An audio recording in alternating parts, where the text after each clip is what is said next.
Baik, Assalamualaikum warahmatullahi wabarakatuh. Bapak Ibu guru yang terhormat, kembali lagi di channel Guru Obat 21 Media Informasi dan Edukasi.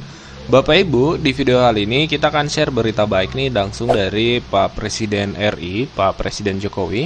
Ini khusus untuk rekan-rekan guru Bapak Ibu ya. Ya, banyak pertanyaan dari rekan-rekan guru dan terutama dari kalangan teknis ya. Kenapa tahun ini di portal SSCIN itu ketika kita buka seperti ini, itu hanya ada dua Bapak Ibu, yaitu untuk guru dan untuk tenaga kesehatan. Nah, tidak ada untuk tenaga teknis atau struktural seperti itu. Nah, ini sumbernya Bapak Ibu memang ada ini kami kutip dari media nasional informasinya, dari merdeka.com, menjelaskan bahwa bocoran kriteria pelamar P3K guru bakal jadi prioritas pemerintah Bapak Ibu. Nah, dalam media tersebut dikatakan pemerintah Jokowi saat ini memprioritaskan pengadaan ASN untuk pelayanan dasar, yaitu guru dan tenaga kesehatan.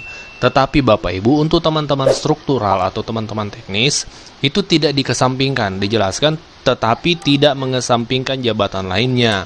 Prioritas ini sesuai dengan arahan Presiden Jokowi yang fokus pada pembangunan kualitas sumber daya manusia. Sehingga memang ini menjadi kabar baik tentunya secara khusus untuk rekan-rekan guru, termasuk untuk kesehatan, karena tahun ini tetap guru dan kesehatan menjadi prioritas untuk pengadaan ASN Bapak Ibu. Jadi sesuai dengan arahan Presiden Jokowi, kualitas sumber daya manusia tetap menjadi prioritas, sehingga guru dan tenaga kesehatan ini menjadi prioritas utama untuk pengadaan ASN. Nah, ini menjadi kabar gembira tentunya. Dan untuk teman-teman guru yang mendaftar P3K tahun ini, itu wajib mengetahui bahwasanya tahun ini Bapak Ibu ada dua bentuk penilaian di seleksi P3K guru. Sekali lagi, ada dua bentuk penilaian di seleksi P3K guru. Seperti apa itu? Nah, ini akan kita bahas sebagai tambahan informasi di video ini Bapak Ibu. Silakan disimak sampai tuntas. Jadi kami berdasarkan pada lagi-lagi keputusan Menteri Pendidikan 349P 2022, karena ini satu-satunya juknis atau petunjuk teknis tentang pelaksanaan P3K tahun 2022. Ini sudah ditetapkan oleh Kementerian Pendidikan Bapak Ibu. Nah, di bagian 3 ini ada pokok pembahasan tentang, ini kami zoom ya supaya lebih jelas seperti itu. Ya.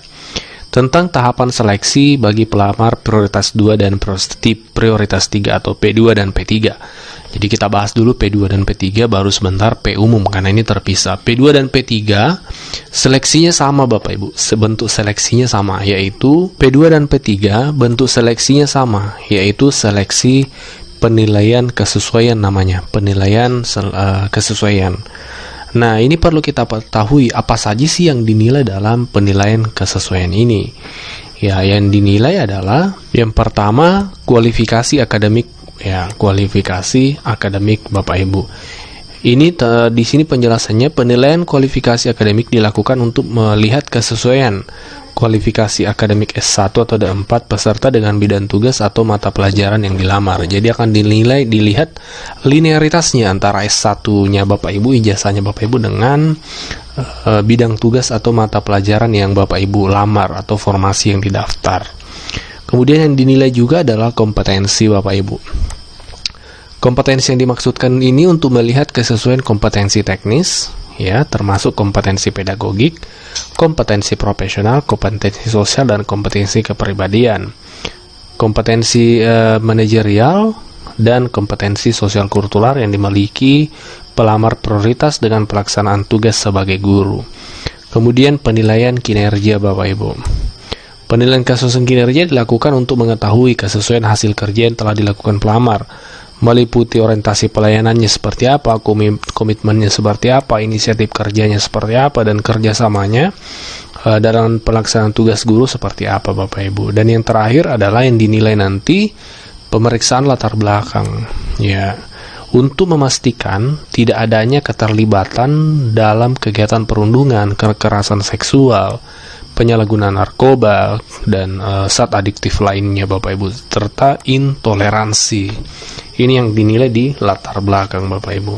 Jadi penilaiannya nanti itu melalui aplikasi penilaian ya. Di sini ditetapkan aplikasi penilaian yang disediakan oleh Kemendikbud, Bapak Ibu. Jadi nanti ada khusus aplikasinya.